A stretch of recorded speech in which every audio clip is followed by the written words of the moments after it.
Good morning and welcome to the Wellness Radio. I'm Dr. Rebecca Warren here, and I am here with Dr. Nathan Warren, and we are Doctors Warren. So if this is your first time tuning in, we are here every Saturday morning live from 10 to 11, even through the pandemic.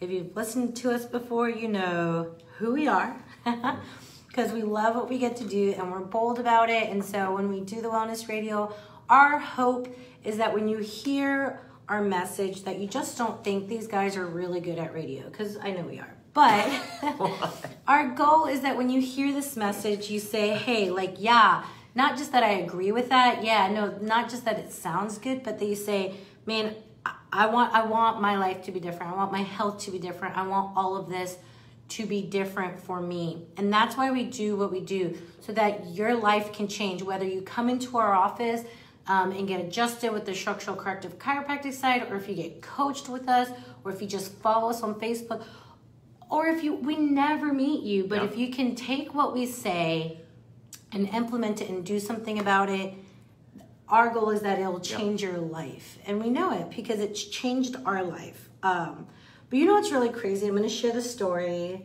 about my new appointment, my new day one from Pennsylvania. I don't know, Ohio, Pennsylvania. They all just blobbed together for me. But she came in and she ended up in the emergency room because she had multiple things going on.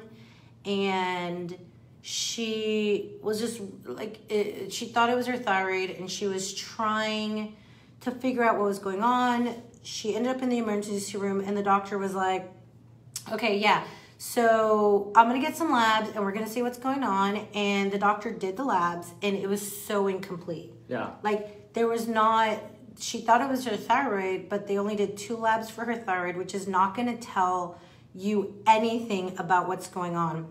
So she comes to see me. She was referred to me by another doctor. And I say, hey, like I know this isn't going to be enough. I know there's something wrong here. I recommend you getting these labs. And guys, I got her to do 25 different labs. Listen, when you're not feeling well, you're willing to pay whatever, you're willing to order whatever, you're willing to talk to whoever. And so she was like, yeah, okay, perfect. I'm going to get this done. And if you go to our page, Doctors Warren on Facebook, she comes back, she gets these labs done, she goes to her doctor, and just by looking at the papers, you can see something's wrong. You don't need a medical degree to see that you're highly deficient in multiple areas. You're overwhelmed. You have autoimmune markers. But the doctor told her, oh, well, just because you have autoimmune markers, it doesn't mean it's really doing anything. Just, you know, her autoimmune markers should have been under a 0.9. It was 240, okay? And so... that's not obvious. No. Her vitamin D was like deficient. I mean, it was horrible. So she comes to me with her lab results and I see that the doctor wrote, all right, these additional labs look good. And I'm sitting there and I spend 45 minutes explaining every single thing on that lab test. And it was like, even though she was angry and just frustrated that happened, but there's a sense of relief of like, I knew it. I knew something was wrong and I knew this wasn't right. And I knew all this stuff. But my doctor kept telling me that nothing was wrong, that my labs look okay, that maybe it's all in my head, that maybe it's this thing. They gave her, she ended up leaving there with a blood pressure medication and like something for anxiety. Even though she was deficient in her vitamin B, vitamin D, all this stuff. And so it was really frustrating for me. And it was another reminder of why we do what we do, because that crap isn't okay. Yeah. Like when you, and this is what I think, okay? A lot of people, I do believe there's a lot of medical doctors, practitioners out there that just don't give a crap. They get an ego. I've seen it. I've dealt with it here in Chattanooga. And y'all keep seeing these people because they're nice while they're slowly killing you. Yeah.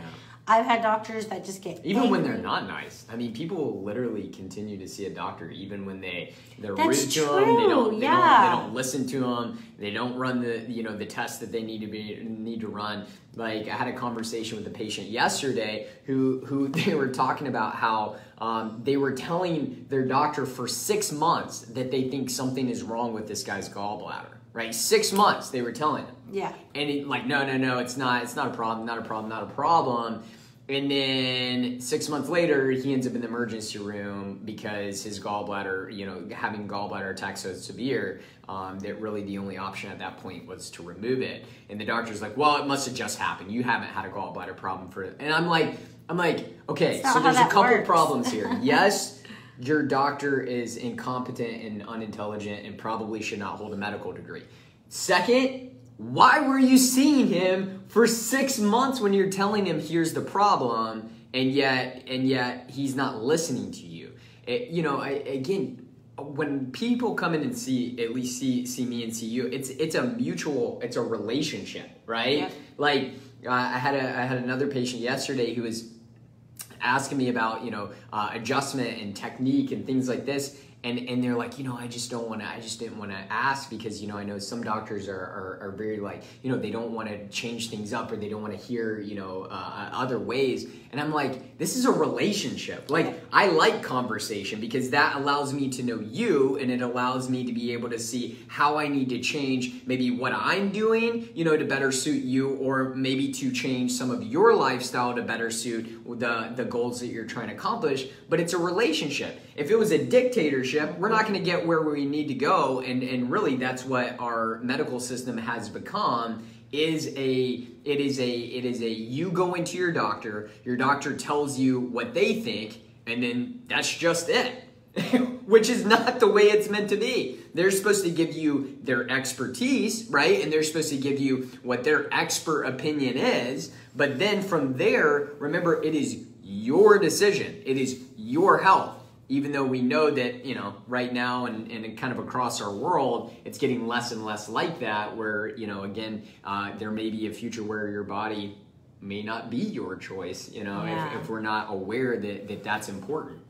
Yeah, and so, I don't know, some of you guys need this. Like, okay, I'm going to give you permission to fire your doctor. Actually, I think Alexis, you're on here. I saw you comment. We're actually live on our Facebook page, Doctors Warren, so you guys can see us. But she mentioned something in the post I made about firing her doctor. Like, you guys will spend more time, I don't know, like researching a new laptop or a piece for your car or a mechanic than you would hiring a medical professional that's meant to guide you to health. And so the truth is, like, you are hiring them for their experience, their clinical practice, their personality. And I think, I grew up in a household where, like, we didn't have a lot of money, so doctors were like this, whoa, like you respect them, you don't ask questions. You did whatever. And I think a lot of people feel that way. But the truth is, if someone goes to a school that so happens to be taught by a professor that's more holistically minded, and in that school they get exposed to other options, guess what they're more willing to do with you and for you in their clinic? Yeah. Or how about a doctor that was chronically sick and was able to get themselves well, or a doctor that did keto? I know there's some doctors here in Chattanooga that do keto. So when their experience is different, then they're knowledgeable in other areas, okay? But when they're limited and they're not in the research, there's a New England Journal of Medicine, how long does it take for research just to get into clinical practice? 17 to 20 years. You have to find someone that most aligns with what you need and what you believe. But this is the biggest thing I recommend to people when it comes to, hiring a practitioner. Number one, I had another appointment, you'll love this. I have this girl that's been suffering for 5 years, some hormone issues, right? Mm-hmm. And I look at her labs that her doctor did, an OB here in Chattanooga. I've heard about him before too. Anyways, and I go, oh my gosh, like these labs are so incomplete. Again, like you have all these hormone issues. He didn't suggest anything about this hormone issue. And she was like, oh, no. And she just feels pretty much incomplete. Like she just does not feel good in her own body. And I asked her, and I said, why did you continue seeing him? And I'll give her kudos for being, honest and transparent. She said, insurance. I'm like, insurance? What the heck? You're literally dying on the inside and you're sticking with a practitioner that's not doing anything to help you just so your insurance can cover what? You living a shell of yourself? Like you like being like feeling like crap? This is, if you guys want to get well, and let me go ahead and tell you, I'm going to defend some of you guys out there, you are not well if you're on blood pressure medication, even if it's just a little bit. Yes, that's very true. Because some of you guys have been convinced that a little bit of blood pressure medication, some thyroid medication, not a lot of statin medication, and you're fine. No, if you're literally dependent on a medication to live day-to-day life, like if you cannot stop taking it for a week, you are not well. There is an imbalance inside of your body, and it takes things like a virus to highlight the fact that your body is not doing well. Right. So the number one thing I suggest is that you don't need a practitioner that knows all the up-to-date information like we do. Like they are in a different system. So like I said, my first thing is doctors, there are doctors with an ego, right? My second thing is I do believe there's some great doctors out there that are practicing in a very broken, difficult system for them to do what they want to do. It's hard for a lot of these doctors to keep up when they have pharmaceutical companies knocking on their door. There's all this pressure by insurance companies. There's pressure by the group they're a part of. Well, crappy standard of care too. I mean, it's like if bad standard of care. I mean, even if they step out and do something, like if somebody else down the road like is not doing what they're doing, or like the majority of doctors around them, if let's say they're prescribing statins for cholesterol and yet they want to do dietary changes for cholesterol, and something happens to that patient, then guess who's liable? They're liable. Their license is on the line, even though it's a much better choice and much better for you. Yeah. So I had a really great question as I tell you guys how you create a good team to get you well. Kimberly on Facebook asked, so how do you get a doctor to order that many labs? You go to your doctor and you say, I would like to order this many labs. Yeah. If they say no, then you say bye, and you find a doctor that will order that many labs for you. Yeah, and you do it yourself, right? Yeah. I mean, that's one of the reasons we run labs. You know, we run labs in our office. That's the reason we even put labs on our website, right? So that people can you can take control of your own health. Make it affordable too. Yeah, I mean, from standard, like, let me be honest, from lab, like running your own labs, doing all this kind of stuff, to me, that should be something that is available to every individual in the United States. You should have the ability to order your own labs, your own testing, and again, you may need some expertise in reading the labs and like going through that. Definitely. But everybody should have the access to order whatever labs that they want, because it's your body and it's your health. And what does it do? Like, I don't understand why so many doctors say no. Like, I feel like some doctors say no because they don't know what the heck to do with all like those labs. So this is how I would recommend this. You find a doctor that's going to work with you. You guys work together.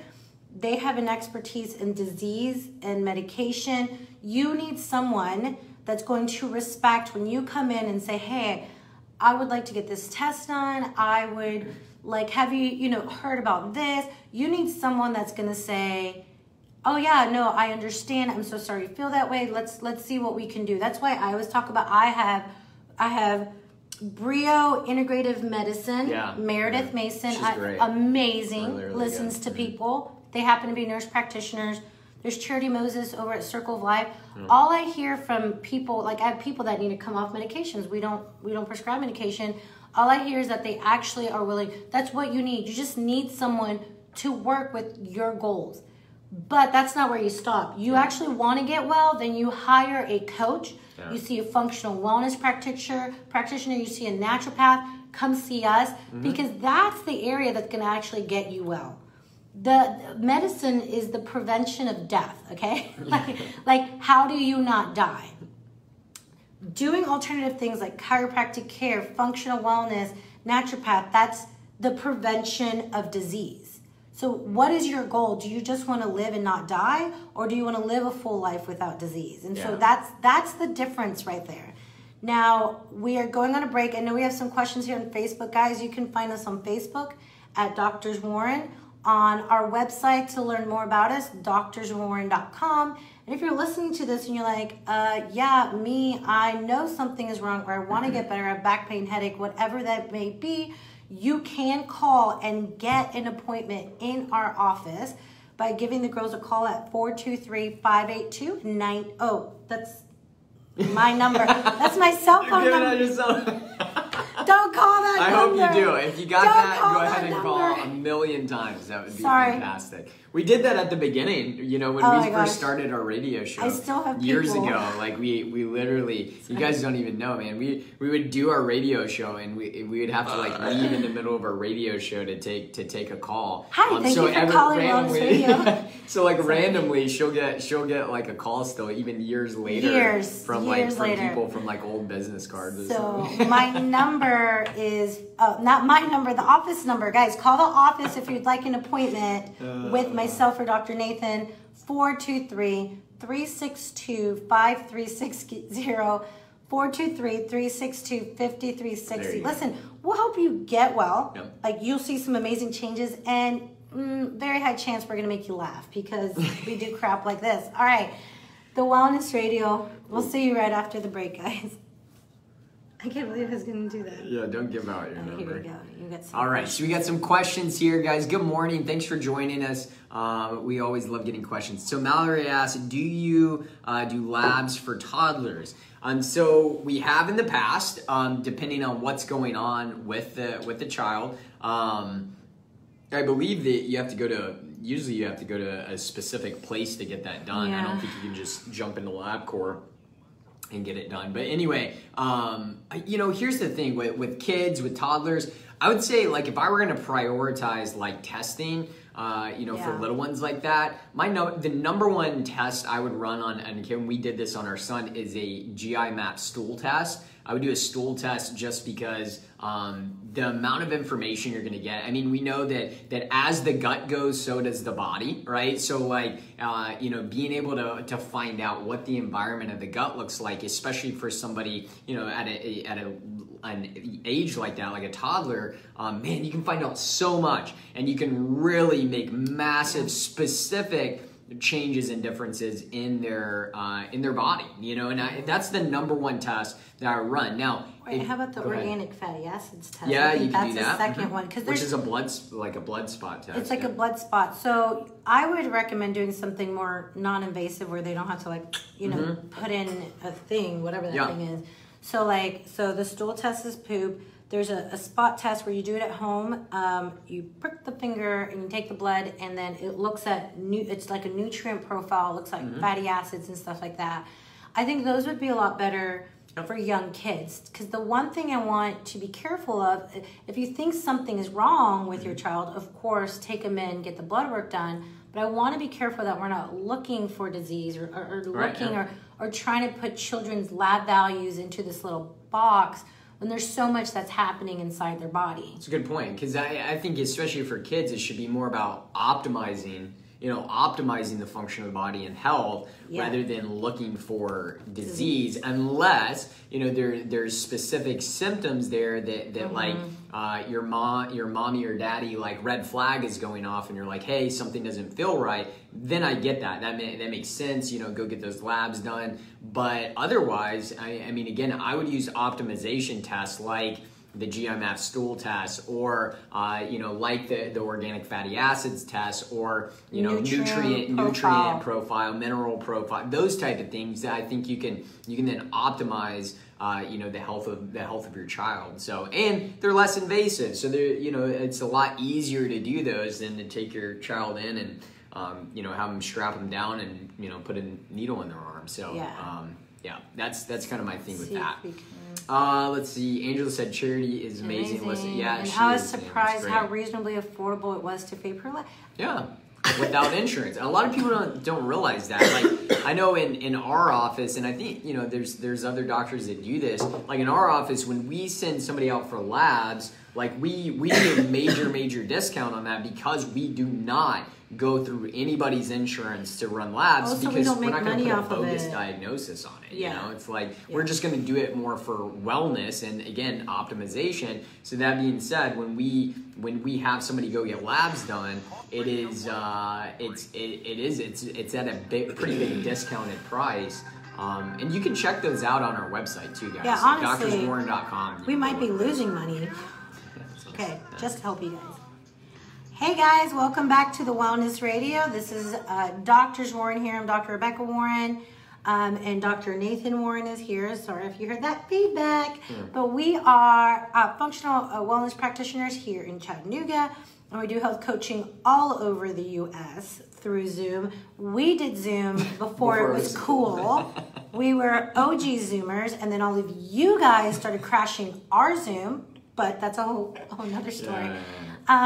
But we do have a clinic here in Chattanooga, right across from the YMCA, next to the Home Depot. And I was just going to say, man, I was on a call yesterday with a patient, and if you guys are a parent at home doing the whole online schooling thing, man, kudos to you. Yes. Like, I'm praying for you. I hope, because I watched, they had 3 kids, and I watched, I couldn't even imagine. I couldn't imagine trying to do a job, and then you're also basically a teacher. You're trying to help your kids sit there, at a computer, which, there's very little kids that want to do that anyway. And so man, if you're having to do that right now, man, I'm praying for you, and keep it up, man. I want to touch. It's crazy.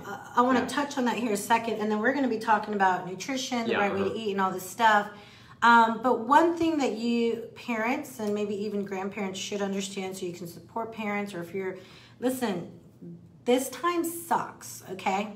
And it is 100% okay for you to say it sucks. It sucks, okay? And so what that also means, I got really frustrated because I read something that said that kids are really resilient. Kids live through the Great Depression. No, that's not something to brag about. We have a whole generation of kids whose whole entire personalities and view of money changed because they lived during the Great Depression.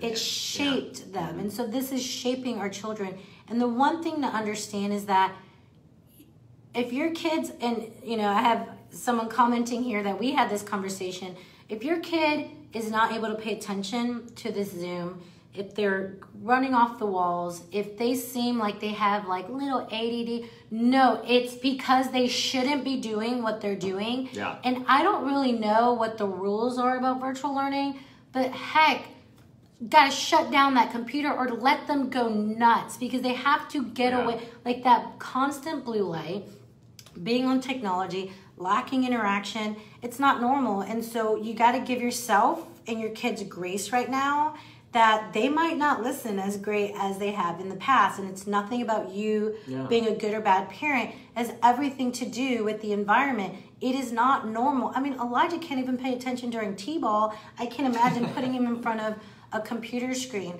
So you have to give yourself so much grace right now. And now is not the time for these kids to be perfect little students. That's insane. And I'll close on this and we'll go into the perfect way to eat for your body. Virtual learning is not homeschool. Don't say that, okay? Virtual learning sucks, and it's harder because when you homeschool, you have time to make the decision. You have dedicated time. You're not going between work and your kid. Your kid's not sitting in front of the computer. When you choose to homeschool, there's so much more interaction. There's curriculum. There's all this stuff. Virtual learning is trying whatever the crap you can to keep you and your kids alive and some type of learning happening, and that is success. Okay, so I just want to touch base on that. There's a difference there. I do worry about how many kids now are going to be put on medication for literally the only problem is that they're in a bad environment, right? How many kids are going to be put on ADD or ADHD medication because they can't sit in front of their flipping computer for 6 hours a day and learn? And it's there's nothing wrong with that child. There's something wrong with the learning environment, right? But you'll probably see thousands and thousands of kids that way. But yeah, you're right. Kids are resilient, but they're still being shaped. Let me just say this, and I'm not going to get into any type of, argument or thought process on, the whole mask situation. You guys know where we stand on that. But if you're a parent, don't put a freaking mask on your kid when they're walking outside. Don't do that. That's stupid is what it is. I'm sorry. I don't care if that offends you. It is. It's stupid. Do not put a mask on your child when they're outside. Don't do it. And you know what? Kudos to a doctor here locally in Chattanooga who actually told these parents, they had a teenager and 2 younger kids who were like consistently getting sick, and they haven't been sick in a long time, and they took them into their pediatrician said it's because they're wearing their mask all day, and they took them out and they're homeschooling them. It's been 5 days right now, and these kids haven't been sick since then, right? Yeah. I mean, but that's a pediatrician who saw that. So again, guys, don't do that. Outside should be where kids can reconnect with nature and rebalance their cortisol, rebalance their melatonin, like all of that. Oh, yes, so for sure. Anyway. Well, all right. So let's talk about the ideal nutrition, ideal way to eat. And I did that on purpose, right? I put what's the ideal diet for a human being? And I did this on purpose mainly because yesterday you posted a really good article, right, about healing comes around the dinner table. COVID. COVID prevention is at the dinner table. Yeah, and I thought it was a really good article, but we got a comment on it about, man, I thought this was a good article, but then I read that it said milk and meat and eggs, and those are inflammatory. Everybody should eat as little animal fat and protein as you can. And so I was like, yeah, you know what? Let's talk about nutrition on a radio show today. A side note, too, is that I just had a conversation, that same person whose labs were crazy, right? Mm-hmm. And for some reason, there's this movement right now that's like, oh, I want to lose weight, or the only way for me to get healthy is to give up meat. But let's talk about that. Yeah. So listen, if you are somebody who has, maybe it's for religious purposes that you are doing this, that you choose not to eat animal fat or animal protein, maybe you just morally feel like that's just something that you don't want to do. Listen, that's okay. There's nothing wrong with that. But to make a blanket statement that all meat, eggs, and dairy cause inflammation and damage it's not supported by good science, okay? Let me put it that way, because when we look back at some of these older epidemiological studies that looked at, for example, red meat, right? Red meat causes heart disease. And we looked at these, which there's so many problems, by the way, with epidemiological studies, like so many problems with those. But anyway, when we look at the older ones, we know if you just go and look at the funding, right? If you look at the funding for the articles, it should tell you all that you need to know, right? Like one of the most recent ones was the Eat Lancet paper, and it come to find out, you're talking about millions of dollars poured into this study by people like Pepsi and Coca-Cola and Nabisco and DuPont and all of these chemical companies poured millions of dollars into this study for them to conclude, with horrible evidence, to conclude that, oh yeah, somebody should only be eating less than an ounce of meat a day, and it should include lots of grains and cigarettes or something. And here's what's interesting, because there's been other great studies that came out. Like there was a systematic review of the literature that was done that actually looked at red meat, and what they concluded is that the rate of heart disease and in people that eat red meat compared to people that eat a vegan or vegetarian diet was actually the same, right? It was the same, and that was a systematic review of the literature, which is that means they're going to kind of look at the whole scope of things and find that out. But to say that all meat, dairy, and eggs cause inflammation is just not, it's just not true, right? It's just not true at all. And actually our ancestors, I don't care where you're from, ate one of those three at some point in life. There are zero, let me repeat this, there are zero tribes and ancestral communities that they found that ate a completely plant-based diet. Right? There are none. Why? Because when you look at the scope of what our ancestors would have done, they would have searched out what are the most nutrient-dense foods that are going to supply the body with what it needs. And so, especially in the realm of meat can contain, it's one of the most nutrient-dense foods on the planet. Like, yes, I understand that kale and spinach are very nutrient dense, and that's something that we get a lot of into our diet as well. Not very filling. But it's not very filling. And at the same time, we know that those nutrients, you know what they're better absorbed with? Meat. With fat. Yeah, with like fat and that. But when you look at what are some of the things that your physiology is going to crave, and it's going to make you hungry until you get these, are protein, so amino acids, and fat. Your body's going to continue to crave that. You're going to continue to be hungry until you satisfy those two things. But we're not talking about, because a lot of people are like, well, you get protein from vegetables. But we're talking about the amount of protein and the fillingness, like the ratio of protein and fat that you can get in eating a piece of meat. And like, we're about to go on break, but I thought there was this really interesting study. It was kind of like a smaller study, obviously. But they got a group of people to walk around this really large farmer's market, right? So they let them try foods at different areas. And then what they did is they left the farmer's market, and then the point of the study was to go back and remember which ones they hit up. Yeah. Like, which ones did they go to, like an hour later or something. And what they found is that naturally, the group of people, every single person mentally, physiologically went back to the stands where they ate a protein, like a meat product or high fat. Their body naturally recorded in their brains, these are the places that I'm going to get the amount of nutrient. And so the biggest problem is this. The whole like meat and eggs and it's because you've been freaking lied to. At the end of all of this, fat has never been an issue. It's never been the meat thing. Obviously, conventional meat, you shouldn't be eating conventional meat.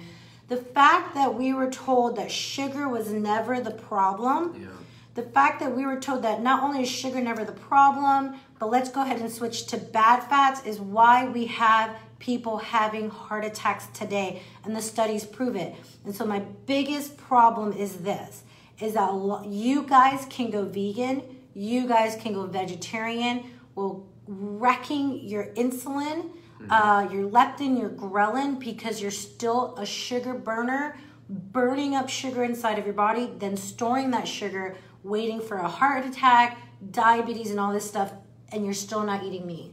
So the problem is that once you can give up meat, the problem is still there for a majority of people. It's that it's that sugar. So we got to go on break. This is the Wellness Radio. We are on Facebook, Doctors Warren. We're live right now. If you have any questions, you can type it into our live video. You can find us at doctorswarren.com. But if you would like a consultation with us, we do it both locally here in Chattanooga. We are located in Hamilton Place, or virtually. That number is 423-362-5360. Again, that's 423-362-5360. We'll see you right after the break. All right, guys. So, that being said, that's a really cool study that because again, naturally that is going to be what we gravitate towards are those super nutrient dense areas of food that are going to give us the biggest bang for our buck, right? When it comes to fulfilling nutrient profiles, but also to fulfilling both macro and micronutrients as well. So now, the other thing that I think is important to note, because you made a really good point that, listen, again, do I think that there is a way for somebody to be, to eat a diet that's healthier and I shouldn't say healthier, but healthy from a vegetarian standpoint? Or vegan. Like I look at Rich Roll. I always think I always think he's a really great example of it, because he goes above and beyond. Like I remember, when you did your, what was it, back when you were getting your doctorate, Dr. Rebecca did like a vegan. Yeah, she went vegan for a good bit. And anyway, but what's interesting is she was following like what Rich Roll, is talking about, and the things that he included in his diet. First of all, the guy never ate any processed food. Like that was just no. Beautiful, like it was beautiful, vibrant, and lots of superfoods. Lots of superfoods, lots of healthy fat, no industrial seed oils or rancid oils. Listen, I will tell you that if you walk into Whole Foods, if you just walk into Whole Foods and you go to the middle aisles, which is where again majority of vegans will spend their time, is in those middle aisles buying all the processed food. Go and look at the amount of crap oils that are in those foods and the amount of hidden sugar that are in those foods. Like, just go and look at those alone will create disease inside the body, even if they slap a sticker on there that says gluten-free or vegan or, what's another popular, even non-GMO, right? Like, just because they pop that on there and you're getting non-GMO canola oil doesn't mean that, again, that's a healthy product, but yet we see so many people across the board that are consuming those type of things. So whether, again, if you are going to be vegan or vegetarian, or if you're going to eat meat, or if you're going to be carnivore, again, the primary mechanisms that are going to fuel your body, again, are going to be the amino acids that are the building blocks of your body, and the good healthy fat that build up your cell membranes, your brain, and your hormones. Those are going to be the most important ones. Now, in a realm of vitamins and minerals and nutrients, again, same thing. Like a lot of people, if you put a scale up, and I'll have to post this because I have a good scale online that we'll have to post. When you look at the nutrient density and you compare things like you put blueberries and kale and spinach, but then you put it next to something like grass-fed beef liver, or you put it next to like eggs or egg yolk, and you look at the nutrient density of that, you look at the amount of vitamins and minerals, again, something like grass-fed liver is going to kick the butt of all of the other ones except for maybe a couple categories, right? Maybe like the vitamin C category or, something like that. But overall, like when you look at your B vitamins, like especially in their methylated form that your body's going to highly absorb, when you look at, your iron that so many women are deficient in, when you look at your choline, right? Choline, which builds up the brain, again, and it has a major integral part of the way that your gallbladder functions and your bile is actually functioning. When you look at the zinc and selenium and iodine and all these things in these foods that are coming from meat or wild-caught seafood and stuff, again, the nutrient density is ridiculous. Yeah, and so, someone just commented the greenwashing happening at Whole Foods. Yeah. Oh, man, Whole that's Foods so no true. more. It's done. Trader Joe's, they have a lot of hidden ingredients. Like, listen, us right here, Thrive Market. If you guys want to know more, go to doctorswarren.com. Under shop, there's a link there. Thrive Market and our local farmers market will go every single Wednesday and get directly from the farmer. You can do that wherever you're at. They have meat delivery companies, all of this stuff. Like, it's crap. I got into a heated discussion with someone years ago about why they had canola in all their stuff. But is it possible to eat vegetarian and vegan? Yeah. You need to do the work. All right, guys, welcome back to Wellness Radio. I am your health expert, Dr. Nathan Warren. I'm here with my beautiful wife, Dr. Rebecca Warren, and we are here talking about what's the ideal diet. We're talking about what people should consume, and really, like you were talking just a second ago about Whole Foods, because we had a comment on here about, even at Whole Foods, we look at it as like, oh man, this is so healthy. Like, no. and trust me, I get it too, right? Like I remember when you walk in, like, and you see how beautiful they kind of display things, like you automatically, your head thinks like, boom, I'm healthy. But no, I'm going to defend them because I used to love them and I was willing to pay the price for the experience. Before they got bought out by Amazon. Yeah. Everything was about creating an experience of health. The lighting, the flowers by the door, the smell. Yeah. An Earth Fair. Oh my gosh, Earth Fair was so great. And then they closed out and now they're opening up a whole I think Sprouts is pretty good. I think Sprouts is pretty good too, but we don't have that here, do we? So it's just understanding that it is like this greenwashing thing. You can't go, That's a really good way to put it. I'm glad she put that in. Yeah, it's like you can't go to Whole Foods anymore and expect to get healing foods. Like I said, the two things that we get it here in Chattanooga is we do the Wednesday markets, which is sustainable farmers, the Main Street Farmers Market next to Chattanooga Brewing Company.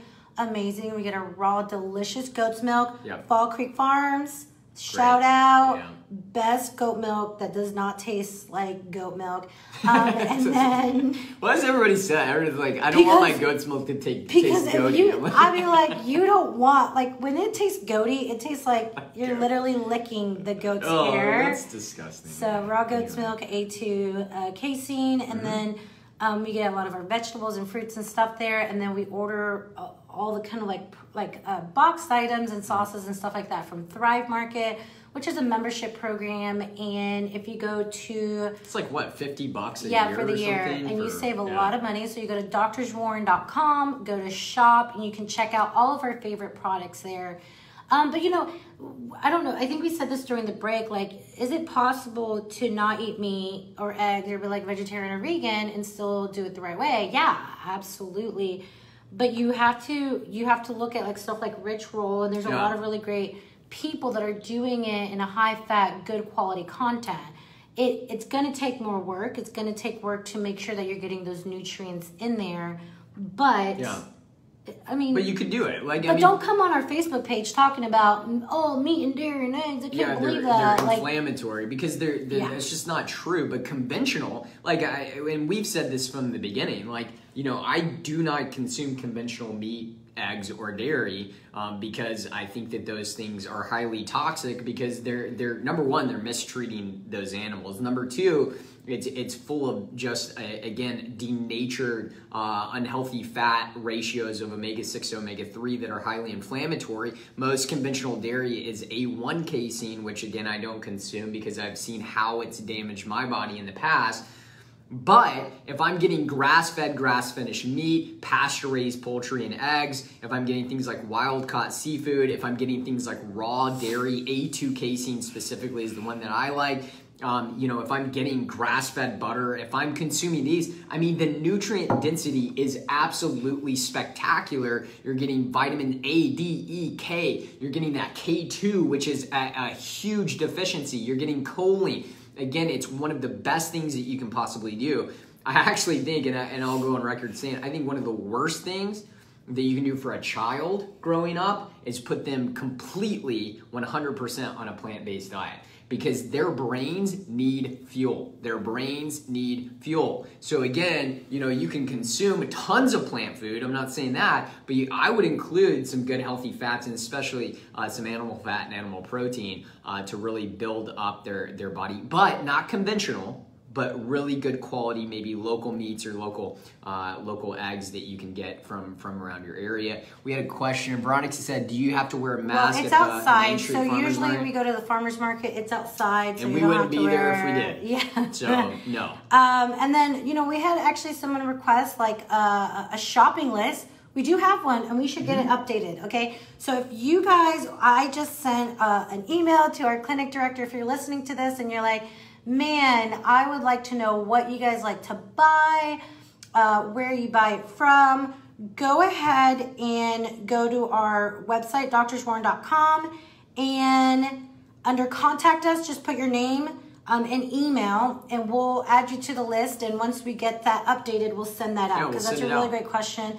We'll add you to our newsletter. We're about to start having newsletters every Tuesday, recapping everything we talk about here on the radio show. So you have a place to read it. You can go to the resources we talk about. If we talk about a supplement, you can do that. That's right. We are joining the 21st century and having a newsletter for you guys because you wouldn't believe how many people message us during the week. Like, what about this? Anyway, so what's the right way to eat for you? This is the thing. And I stand by this, and I will say this for the rest of my life. And I work with people that have hormone issues. I fasted people. I put people in ketosis. The best way to eat is to vary your diet. Yep. Is diet variation. And so, yeah, a season where maybe you do give up meat for a season that you're strategically doing or fully organic. You're really doing this kind of like meatless season. Yeah, there's benefits there. But I can go ahead and tell you this. I think everybody can benefit from becoming a fat burner. I think everyone can metabolically benefit from having a solid season of getting into ketosis, okay? Yeah. Like what that means is giving your body a break of your main macro that you burn being carbs. And we'll get into that after the break, but like all of y'all have been eating, I mean, what is it? A teaspoon and a half that your body can handle of sugar at one time, and we're eating tablespoons of sugar in one meal. If you would have seen the way I ate when I was like a teenager, and disgusting. I think back and I'm like, the amount of sugar that I consumed. It was like breakfast, lunch, dinner It was all sugar and carbohydrate. But guess what? That means it took me, it took me only months to start seeing results, right? Or even weeks to start seeing results. But it took me years, right, to get the body fully kind of reset, right? Because it took years to build that up. And that's why it becomes a lifestyle. But everybody can benefit from becoming a fat burner, not a sugar burner. So when we go on break, a really great question about what our kids eat. Do they eat like us? So if you're listening to this, you want to know that, go to Facebook, watch us live. You can come back and watch this whole radio show episode. Find us on Doctors Warren on Facebook, doctorswarren.com. And our phone number, should you want to consult with us, is 423-362-5360. And we'll see you right after the break. All right, guys. So, what was it? Kids, do your babies eat the same things? Do both of you? So we are... They're different. Both of them are different. Yeah. So especially because I had issues with my relationship with food. And a lot of the women... I don't know. Are we still live? Okay. Yeah, there we No, go. I meant like here. No, I wasn't sure they could hear me. And a lot of the people that I coach have very unhealthy relationships with food, and they don't realize it. So our main goal when we decided how we were going to raise kids when it came to food is to create a healthy relationship with food. Mm-hmm. And so our kids actually have a lot of free range on when they eat and what they eat, and Elijah is more of a faster and Rosie's more of a hardcore meat eater, eat a lot, okay? So I just had a conversation with someone a couple weeks ago, and she was talking about how her kids are picky eaters, and that like one came out and would eat a rock and the other one just wouldn't eat. And she's like, I'm convinced that picky eaters has nothing to do with the foods you give them. And I'm like, okay, I get that, because I have two kids where one always has been a picky eater and the other one is not a picky eater. But the difference is this: you have to put boundaries around what they're picky about. Like Elijah will be picky, and that's fine, but the choices he has to choose from are all going to be real nourishing. Food. They're real food. They're nourishing. And don't get me wrong, like our family knows that our kids, if you're going to give them treats, it's going to be Smart Sweets because it's stevia and xylitol. For Rosie's birthday, it was all candy, 90% of which had no sugar in it. Yeah. And then the stuff that did, like the frosting, was like a whole canister was like 7 grams of sugar. So our kids still enjoy the things that they like. They're still, I eat their gummies at night because it's so good. But we create an environment. I know, it's Smart Sweets. I wish they would sponsor our radio show. That would be so awesome. But what we allow our children to do is when they feel a need in between, like if they feel a need to go, people freak out when this happens, Elijah will go to the fridge and get a stick of butter, a grass-fed butter, and he'll lick it. And it's I want my kids to understand there's a reason why he's going towards this like savory, fatty thing. Mm-hmm. In the morning, I'm ready to teach my kids to start making their own breakfast. Like in the morning, he knows to go down. He knows he can grab something. So our kids eat what we eat, period. Nothing in my house, they don't, like there isn't any treats in our house that they can't have. If there's something they can't have, it's because I want to eat it and I don't want them to eat it all. You know what I mean? Mm-hmm. But it's all healthy. They eat what we eat. And this is, I read about, there's where is the study? There's one of the largest, I wish I could remember, I'll have to look for it. This pediatrician had like 7 like foster kids. And she did a study where she just left food out. It's in the book Nourishment. There you go, it's a Nourishment, which you is remember? An amazing book. What was the study she did? She just let the kids... So she did, and it was for like a year, I think. Yeah, it was a long-term study. And what they did is she would put out like all different forms of real food. So like she'd put out like organ meats and like prepared organ meats and like prepared meat and things like full fat dairy and all of this was really good quality stuff, like fruit, vegetables, those type of things. She'd put all of that across the table, and she would even put things like I think even some like whole grains and stuff like that. Yeah. And anyway, during the study, they would literally, what she noted is that they would never eat like the exact same combination even though she put out all the same foods, the kids would always choose different combinations on a daily basis. And what it ended up being, and it's the same thing that animals do, we're no different. Their palate, right, is trained to tell us exactly what nutrients and vitamins and minerals you are deficient in and what your body actually needs, right? So they would choose based on that. Know that. Yep. We gotta go. Last segment here, and we'll come back to this topic. All right, guys, welcome back to Wellness Radio. I'm your health expert, Dr. Nathan Warren, and I'm here with my beautiful wife, Dr. Rebecca Warren. We're talking about the ideal diet and what it looks like. And last segment, you made a statement that I think is profound, and we learned it from like one of our great mentors that I think is one of the most brilliant people on the planet. Talk about diet variation, and that's really the key, which means that, yeah, depending on different stages of life, varying the diet is a major thing, because that's what our ancestors did, which means that, again, once you get the body in a healing state, which means, once the body is able to burn fat for fuel the majority of the time, so that way when you do consume forms of glucose, that glucose is then taken up by your muscles and by your brain and utilized immediately and not stored. That means you're metabolically flexible. Once you're at that point, then you can vary the diet based on seasons,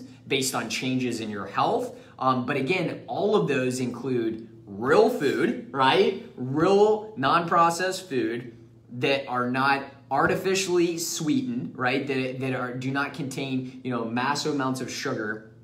And really even if it says organic cane sugar, that's still processed sugar that's going to spike your blood glucose.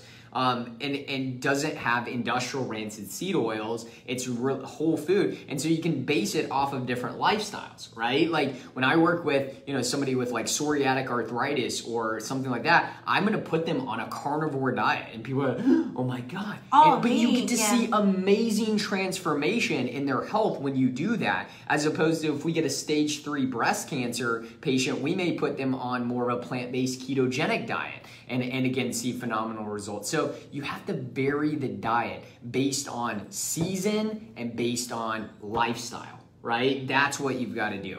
And again, that can make such a major difference in your health. And when you understand that, then you can be okay with when it hits summertime and your kids want to consume, watermelon and grapes and mangoes and pineapple and things like that.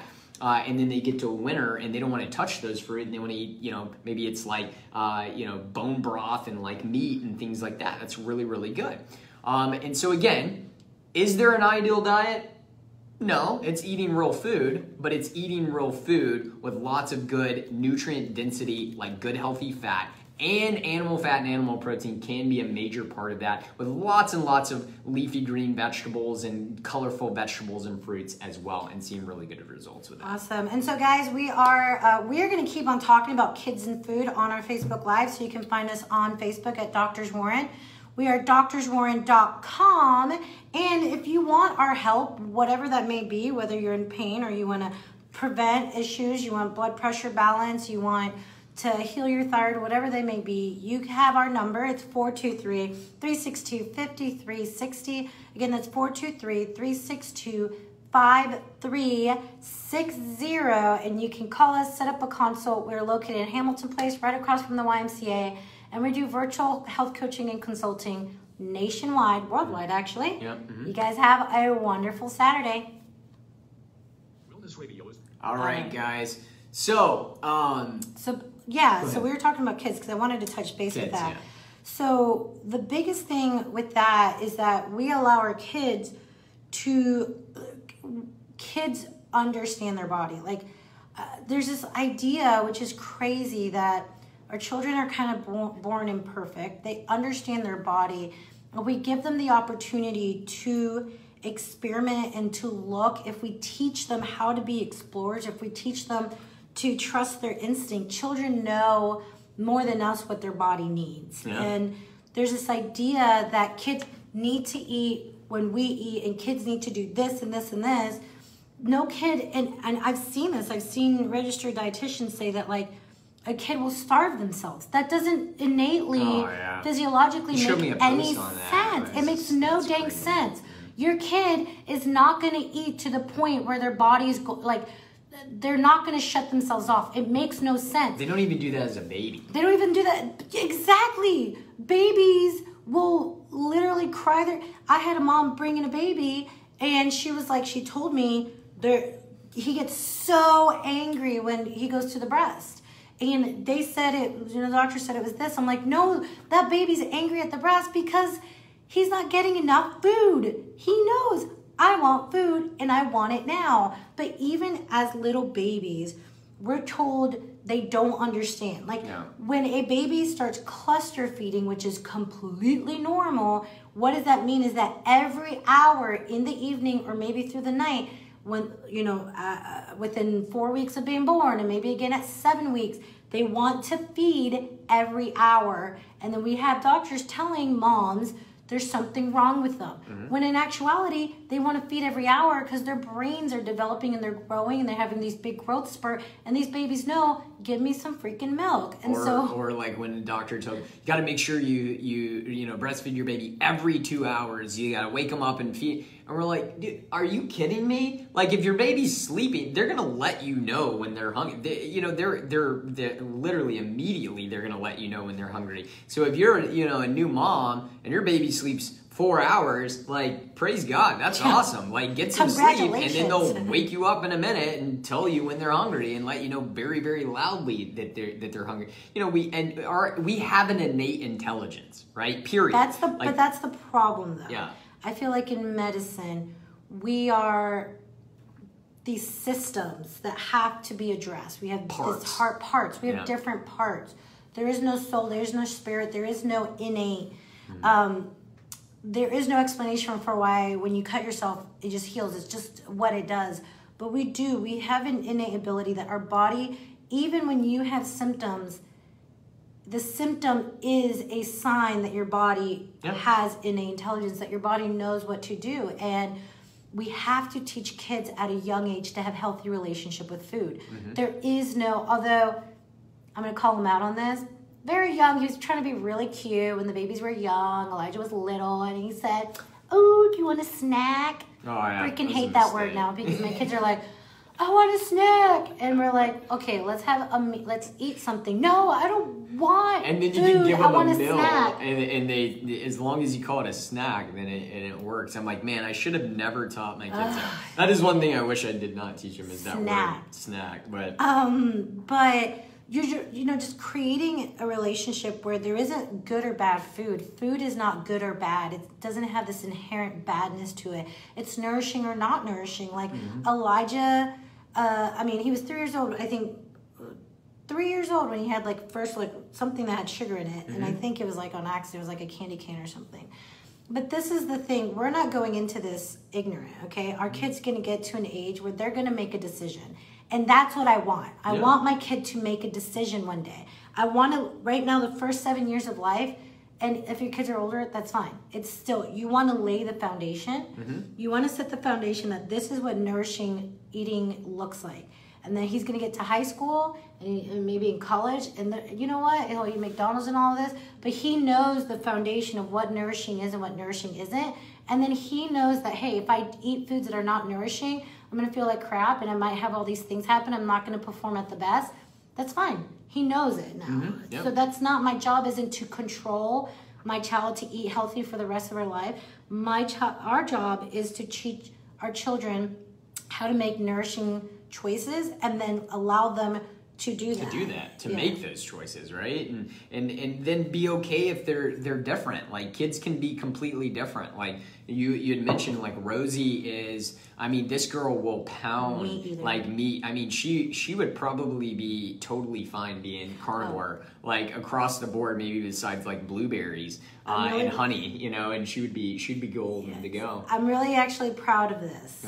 My dad's Dominican, my mom's Puerto Rican, but my dad, we grew up with my dad sucking the marrow out of the bone. So after he would eat something, he would kind of chew on the ends, and he did it when he was young in Dominican Republic.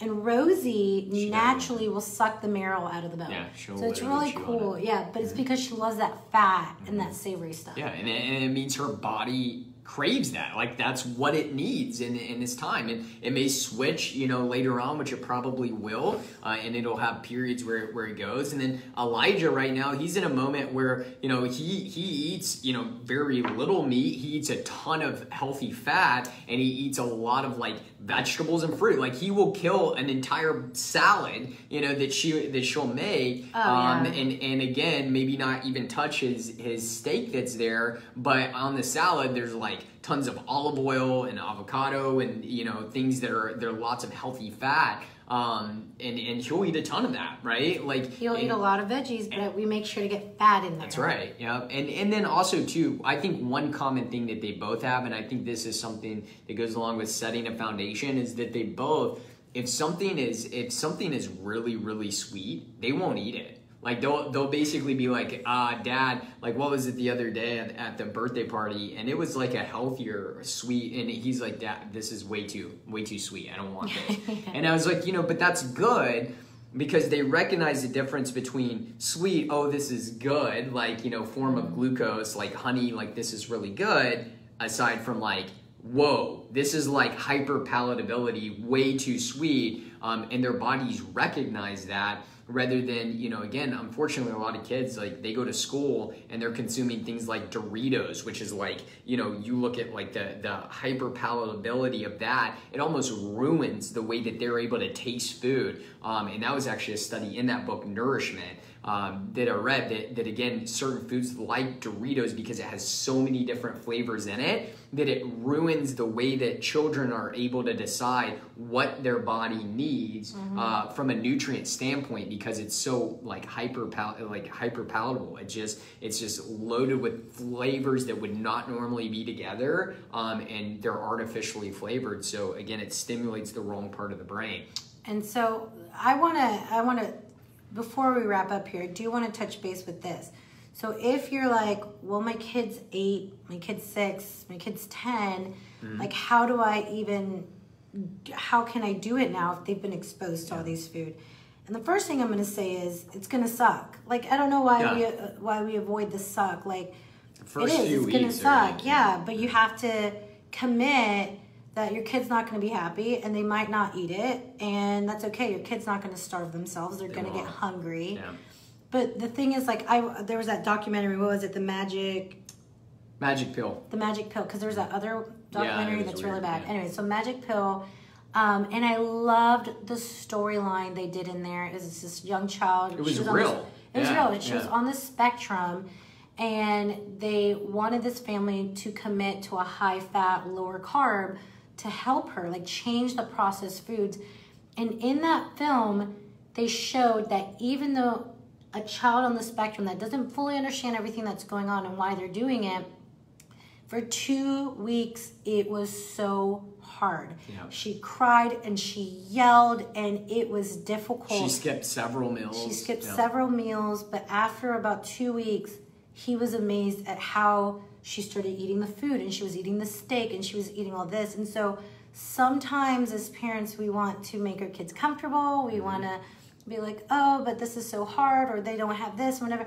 No. Hard things are worth doing because of the end. And even for your kid to understand, like, hey, I understand you might not understand why we're doing this, and this is going to be hard for you, and you might not like it. But hard things create good things, okay? Yeah. Hard, difficult, growing seasons will produce better outcomes. And so I believe in treating children like little adults, talking to them.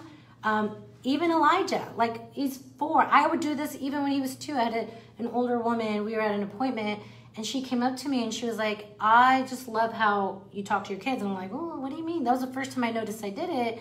She was like, well, he was messing with glass, and instead of saying, don't do that, I said, hey, don't do that. That's glass. So if it falls, it'll break, and that'll be a really big problem, and you can cut yourself and all that. So, like, having conversations with your kids about the food and mealtime and all of this and at least trying it and then keep on doing that. Yeah, and understand they're going to have their meltdowns and they're going to have their, I mean, even with the way we still have, our kids have meltdowns all the time about, you know, about certain things. And again, when you go, just think about you. If you remember when you started making your health changes and you started changing your diet, how did you feel the first couple weeks when you were doing that? I remember for me, I felt like absolute dump when I started doing it. Like I felt horrible. Like I had like loss of energy, like hangry constantly. I mean, and again, I actually have a tendency if I were to go off on my diet for even a few days, like hangry comes back super quick for me, like super quick. And so I think about like how I felt those first couple weeks. So guess what? Your children they're gonna do the same if you're changing up their diet.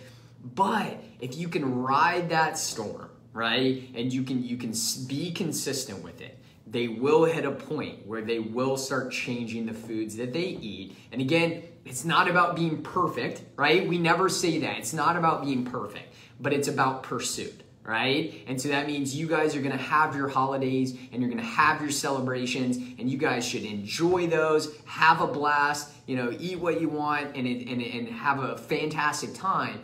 But if you're pursuing health, that means the next day you're back at it again, right? Because you're eating real food. That's just the way of life.